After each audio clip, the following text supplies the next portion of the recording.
بسم اللہ الرحمن الرحیم۔ السلام علیکم ورحمۃ اللہ وبرکاتہ۔ حضور نبی کریم صلی اللہ علیہ وآلہ وسلم کا حضرت عائشہ رضی اللہ عنہا کے بعد حضرت عمر رضی اللہ عنہ کی صاحبزادی حضرت حفصہ رضی اللہ عنہا سے نکاح ہوا۔ حضرت حفصہ رضی اللہ عنہا نبوت سے 5 برس قبل مکہ میں پیدا ہوئیں۔ پہلا نکاح مکہ ہی میں خنیس بن حذافہ رضی اللہ عنہ سے ہوا۔ یہ بھی پرانے مسلمان ہیں جنہوں نے اول حبشہ کی ہجرت کی، پھر مدینہ منورہ کی ہجرت کی، بدر میں بھی شریک ہوئے اور اسی لڑائی میں یا احد کی لڑائی میں ان کے ایسا زخم آیا جس سے اچھے نہ ہوئے اور سن 2 ہجری یا 3 ہجری میں انتقال فرمایا۔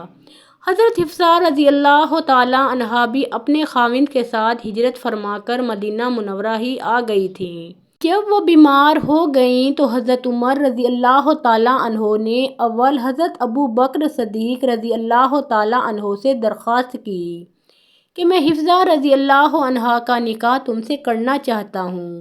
انہوں نے سکوت فرمایا۔ اس کے بعد حضرت عثمان رضی اللہ عنہ کی اہلیہ حضور صلی اللہ علیہ وآلہ وسلم کی صاحبزادی حضرت رقیہ رضی اللہ عنہا کا جب انتقال ہوا تو حضرت عثمان رضی اللہ عنہ سے ذکر فرمایا۔ انہوں نے فرما دیا کہ میرا تو اس وقت نکاح کا ارادہ نہیں۔ حضور صلی اللہ علیہ وآلہ وسلم سے حضرت عمر رضی اللہ تعالیٰ عنہ نے اس بات کی شکایت کی تو حضور صلی اللہ علیہ وآلہ وسلم نے ارشاد فرمایا کہ میں حفصہ رضی اللہ عنہا کے لیے عثمان سے بہتر خاوند اور عثمان رضی اللہ تعالیٰ عنہ کے لیے حفصہ سے بہتر بیوی بتاتا ہوں۔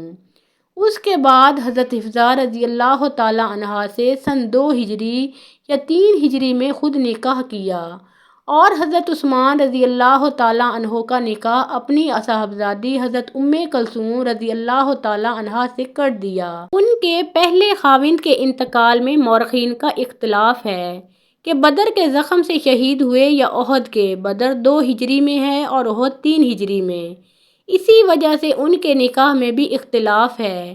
اس کے بعد حضرت ابو بکر صدیق رضی اللہ تعالیٰ عنہ نے حضرت عمر رضی اللہ تعالیٰ عنہ سے فرمایا کہ تم نے جب حفصہ رضی اللہ تعالیٰ عنہا کے نکاح کا ذکر کیا تھا اور میں نے سکوت کیا تھا، تمہیں اس وقت ناگواری ہوئی ہوگی، مگر چونکہ حضور اقدس صلی اللہ علیہ وآلہ وسلم ان سے نکاح کا تذکرہ فرما چکے تھے، اس لیے نہ تو میں قبول کر سکتا تھا اور نہ حضور صلی اللہ علیہ وآلہ وسلم کے راز کو ظاہر کر سکتا تھا، اس لیے سکوت کیا تھا۔ اگر حضور صلی اللہ علیہ وآلہ وسلم ارادہ ملتوی فرما دیتے تو میں ضرور کر لیتا۔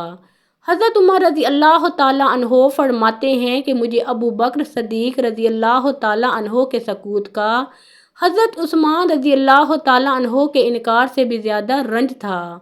حضرت حفصہ رضی اللہ تعالیٰ عنہا بڑی عابدہ اور زاہدہ تھیں، رات کو اکثر جاگتی تھیں اور دن میں کثرت سے روزہ رکھا کرتی تھیں۔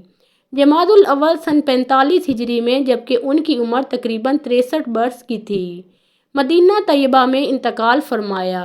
بعض نے ان کا انتقال سن 41 ہجری میں اور عمر 60 برس کی لکھی ہے۔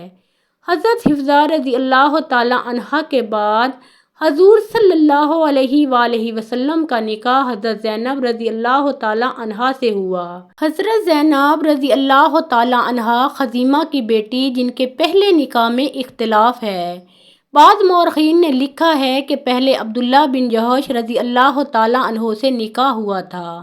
جب وہ غزوہ احد میں شہید ہوئے تو حضور صلی اللہ علیہ وآلہ وسلم نے نکاح کیا، اور بعض نے لکھا ہے کہ ان کا پہلا نکاح طفیل بن حارث سے ہوا تھا۔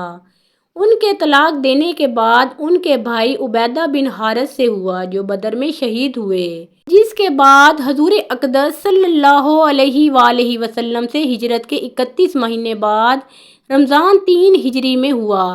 8 مہینے تک وہ حضور صلی اللہ علیہ وآلہ وسلم کے نکاح میں رہیں اور ربیع الاخر سن 4 ہجری میں انتقال فرمایا۔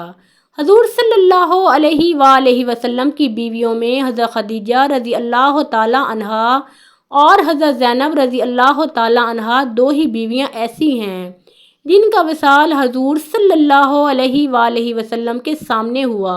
باقی 9 بیویاں حضور صلی اللہ علیہ وآلہ وسلم کے وصال کے وقت زندہ تھیں، جن کا بعد میں انتقال ہوا۔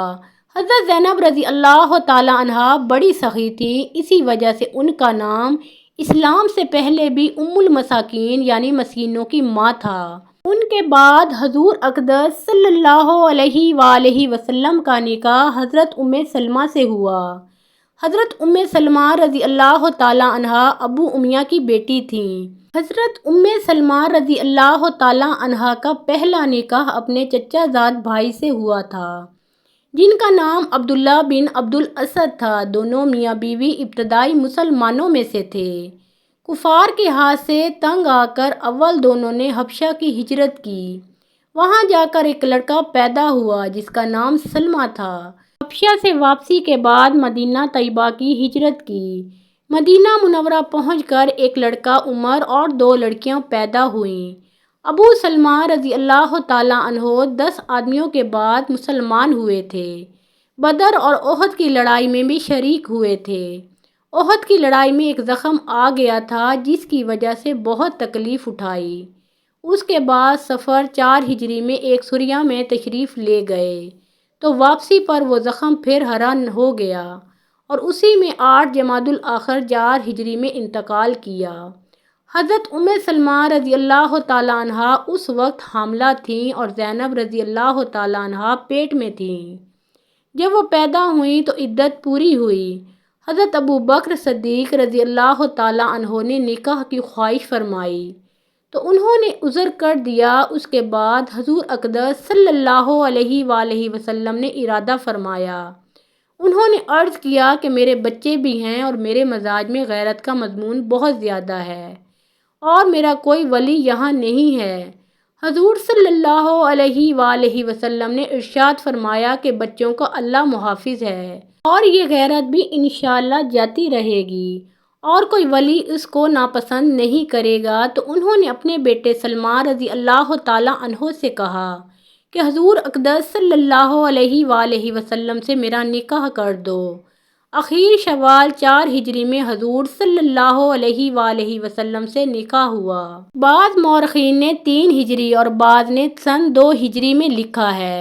ام سلمہ رضی اللہ تعالیٰ عنہا کہتی ہیں کہ میں نے حضور اقدس صلی اللہ علیہ وآلہ وسلم سے سنا تھا کہ جس شخص کو کوئی مصیبت پہنچے اور وہ یہ دعا کرے اللہم اجرنی فی مصیبتی و اخلف لی خیرا منہا، یعنی اے اللہ مجھے اس مصیبت میں اجر عطا فرما اور اس کا نعم و بدل نصیب فرما، تو اس کو اللہ جل شانہ بہترین نعم و بدل عطا فرماتے ہیں۔ حضرت ابو سلمہ رضی اللہ تعالیٰ عنہ کے مرنے پر میں یہ دعا تو پڑھ لیتی مگر یہ سوچتی تھی کہ ابو سلمہ رضی اللہ تعالیٰ عنہ سے بہتر کون ہو سکتا ہے۔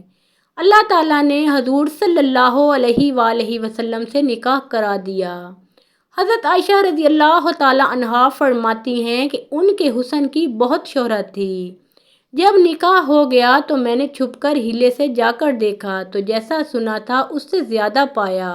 امہات المومنین میں سب سے اخیر میں حضرت ام سلمہ رضی اللہ تعالیٰ عنہا کا انتقال سن 59 ہجری یا سن 62 ہجری میں ہوا۔ اس وقت 84 سال کی عمر تھی، اس لحاظ سے نبوت کے تقریباً 9 برس پہلے پیدا ہوئیں۔ حضرت زینب رضی اللہ تعالیٰ عنہا بنت خزیمہ کے انتقال کے بعد ان سے نکاح ہوا اور حضرت زینب رضی اللہ تعالیٰ عنہا کے مکان میں مقیم ہوئیں۔ انہوں نے وہاں دیکھا کہ ایک مٹکے میں جو رکھے ہیں اور ایک چکی اور ہانڈی بھی۔ انہوں نے جو خود پیسے اور چکنائی ڈال کر ملیدہ تیار کیا اور پہلے ہی دن حضور صلی اللہ علیہ وآلہ وسلم کو وہ ملیدہ کھلایا جو نکاح کے دن اپنے ہی ہاتھ سے پکایا تھا۔ محترم ناظرین، پیارے آقا محمد مصطفیٰ صلی اللہ علیہ وآلہ وسلم کا پیارا نام ایک بار کامنٹ سیکشن میں ضرور لکھیں۔ مزید اسلامی واقعات اور سبق آموز کہانیاں سننے اور دیکھنے کے لیے اس چینل کو سبسکرائب کریں اور ویڈیو پسند آئی ہو تو لائک ضرور کیجیے۔